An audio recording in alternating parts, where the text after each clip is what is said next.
مەترسیدارترین گروپە مافیاییەکانی جیهان.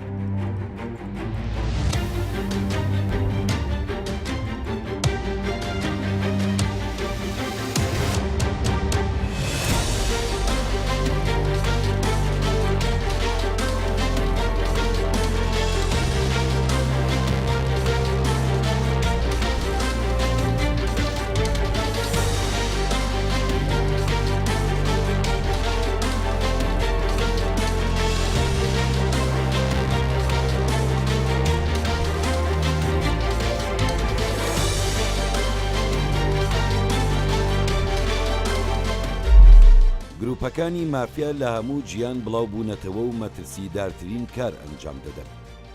لەوانە بازرگانیکردن بە مادە هۆشبەرەکان و بازرگانیکردن بە مرۆڤەوە. زۆر چیرۆکی جیاوازمان بیستووە دەربارەی مافیاکان. هەرچەندە زیادکردنی دەسەڵاتی حکوومەتەکان بووەتە هۆی کەمبوونەوەی ژمارەی گروپەکانی مافیا، بەڵام تا ئێستاش ژمارەیەکی زۆر بەردەوامن لە چالاکیەکانیان لە هەموو گۆشەکانی دنیادا. بەناوبانگترین گروپەکانی مافیا لە جیهان: زیندانی کراوانی پۆلسمۆر، سێ گروپی توندوتیژی جیاواز لەو زیندانەدایە کە بە گروپەکانی 26 و 27 و 28 ناساو. تەنها کارەکانیان لە ناو زینداندا دەکەن و هەریەکە لە ژمارەکان کاری تایبەت بەخۆی. گروپی 26 کاری سەرەکیان دزیە. گروپی 27 کاریان پاراستنی زیندانەکەی لە پاسەوانەکان، ڕێگری دەکەن لە پاسەوانەکان بچنە ناو ئەو بەشەی زیندانەکەەوە. گروپی 28 شارکەرن. کاتێک پیاوێک دەچێتە پاڵیان دوو ڕێگای هەیە: یان ئەوەی ببێتە ئەندامی دەستەی زێڕین کە جەنگاوەر و شەڕکەرە و پێویستە لە شەڕدا براوە بێت، یان ئەندامی باندی زیوین کە لەلایەن گروپی زێڕینەوە دەستدرێژی سێکسی دەکرێتە سەر. سەرۆکی گروپەکە ناوی جۆن مۆنگێرەڵە. هەر کەسێک بچێتە ناوباندی زیوەوە یەکەم جار دەبێت لەگەڵ ئەودا سێکس بکە. ئەو لە تەمەنی 14 ساڵیدا لە شاری پۆلسمۆر زیندانی کرا. ئەو گروپانە لە دەرەوەی زیندان هیچ توانایەکیان نییە. ئەندامانی گروپەکە بۆ مانەوەیان لە زینداندا بەردەوام تاوانی نوێ ئەنجام دەدەن. سونی ئۆون گروپێکی مافیایی چینیە. لە سەدەی 17 دەستی بەکار کرد لە بنەڕەتدا بۆ بەزاندنی ئیمبراتۆریەتی مینگ دروست بوو. لە کۆتاییدا شکستیان هێنا لە گەیشتن بە ئامانجەکان، بەڵام پەیوەندی نزیک لە نێوان ئەندامەکانی دامایەوە. ئەمڕۆ بانگەشەی ئەوە دەکرێت کە زیاتر لە 57 گروپی تریان هەیە. گەورەترین کەسی ئەو گروپە سونی ئۆنە. مەزەندە دەکرێت لە سەرتاسەری جیهاندا زیاتر لە 60,000 ئەندامیان هەبێت. بۆ بوون بە ئەندام لەم گروپەدا هەر کەسێک دەبێت 36 سوێن بخوات یەکێک لە سوێندەکان. ئەگەر من دوای ئەنجامدانی تاوانێک دەستگیرکرام، سزاکەم قبول بکەم و هەوڵ نەدەم برا سوێن خواردووەکانم تێوە بگرێنم. هەر کەس پێچەوانی ئەوە بکات بەکارەبا دەکوژرێت. سوێندێکی دیکەی ئەو گروپە ئەوەیە: هەرگیز پارە و کەلوپەلی برا سوێن خواردووەکانی دیکەم نادزم.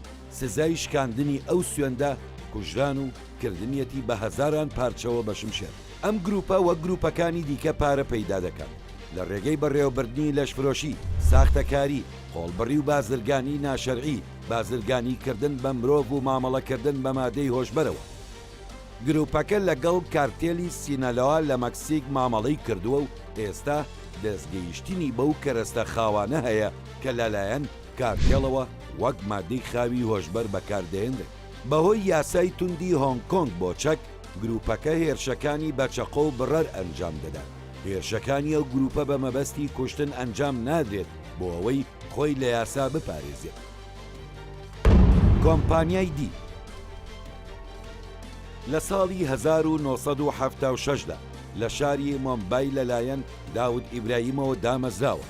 باوکی کەسایەتیەکی موسڵمان بووە، بەڵام ئیبراهیم و براکەی لە تەمەنی لاویدا چوونە ناو جیهانی تاوانکارانەوە و لە کۆتاییدا لەگەڵ هاوڕێکانیان گروپێکی مافیاییان پێگەێنا. ئیبراهیم بە تاوانی کوشتن داوا کرابوو، خۆی ڕادەستی هێزە ئەمنیەکانی هەند نەکرد. لە کۆتاییدا حکومەت ناچاری کرد وڵات بەجێ بهێڵن. لە ئەنجامدا لە دووبەی نیشتە جێبوو. لە 2 دەی دواتردا کۆمپانیاکەی فراوان. گەورەترین تاوانی ئەم گروپە تەقینەوەکانی 1993 مۆمبای بوو کە 12 ئۆتۆمبیلی تەقاندەوە و تیایدا 257 کەس کوژران و 713 کەسیش بریندار بوو. ئامانجی کارەکەی تۆڵەکردنەوەی خوێنی ئەو کەسانەی بوو کە هێزەکانی پۆلیس لە کاتی خۆپیشاندانەکاندا لە ناوچەی زۆرینە موسڵمانی مۆمبای کوشتبوویانن. ساڵی 2003 کاتێک یاریدەدەرێکی ئیبراهیم لە یانەیەکدا کوژرا، داوا لە ئیبراهیم کرا دوبەی بەجێ بهێڵێت. سەرچاوەکان باز لەوە دەکەن دواتر ڕۆشتووە بۆ شاری کاراچی پاکستان، بەڵام ئەو وڵاتە ڕەتیەکاتەوە. گروپەکە کار لە قمار و ساختەکاری لە بواری عەقارات و ساختەکردنی چەکی بانکەکان و مامەڵەی چەک و دەرمان دەکات و زیاتر لە 5,000 ئەندانی هەیە. یاماکوچی گومی یاکوزا گروپێکی ژاپۆنیە. گەورەترینی مێژووی گروپەکە یاکوچی گومیە. ئەم گروپە لە ساڵی 1950 لە شاری کۆبی ژاپۆن لەلایەن هاروکیچی یاماگوچیەوە دروست کرا. لە هەموو چالاکیە نایاساییەکانی لەشفرۆشی، دەرمان و چەک، فێڵبازی، ساختەکاری و سپیکردنەوەی پارەدا کار دەکەن. تەنانەت بەڕێوەبەرایەتی کەشتیەکانی سۆمۆ لە وڵاتەدا لە دەستی ئەم گروپەدایە. ڕکابەری دیکەیان هەیە، بەڵام ڕێکەوتنیان لەگەڵ دەکەن. لە ئاستی دنیادا ئەم گروپە مافیایە زیاتر لە 100,000 ئەندامیان هەیە و تا ئێستا 3 سەرۆکیان بەخۆیانەوە بینیوە و ڕۆڵێکی گەورەیان هەیە لە وڵاتەکەدا. مافیای ئەلبانی. مافیای ئەلبانی بەهۆی زمانە بێهاوتاکەیانەوە بە نادیاری مەونەتەوە. بریکارە نێودەوڵەتیەکانیش لێکۆڵینەوە لە چالاکیە نایاساییەکانی ئەو گروپانە دەکەن. ئەم گروپانە لە پەنجاکانی سەدەی ڕابردوودا چالاکیەکانیان ئاشکرا بوون. کاتێک ژمارەیەکی زۆر لە ئەلبانیەکان کۆچیان کرد بۆ تورکیا و پاریان لە قاچاقی هێرۆین لە تورکیاوە بۆ ئەلبانیا پەیدا کرد. ساڵی 1989 سیستمی کۆمۆنیستی لە ئەلبانیا کۆتاییە. لە ئاژاوەی دوای خۆیدا گروپە مافیاکان زۆر بەرفراوان بوون و هێزی گەورەیان بەدەستێنا. لەوەش زیاتر لەو کاتەوەی زۆرێک لە کۆچبەرە ئەلبانیەکان ڕوویان لە وڵاتانی دیکەی گیان کردووە، پێدەچێت ئەمڕۆ نزیکەی 15 مافیای جیاواز لە ئەلبانیا کار بکەن کە سەرچاوەی سەرەکی داهاتەکەی کڕین و فرۆشتنی هێرۆین، بازرگانیکردن بە مرۆڤەوە. بە شێوەیەکی سەرنجڕاکێش ئەم گروپانە جگە لە چالاکی نایاسایی و تاوانکاری لەسەر بنەمای سیاسی دەناسرێن و کاری بازرگانی چەکیش دەکەن. لە ئەلبانیا هۆزەکان هەریەکە و گروپی مافیای خۆی هەیە و ئەندامیان لە هەموو جیهاندا هەیە.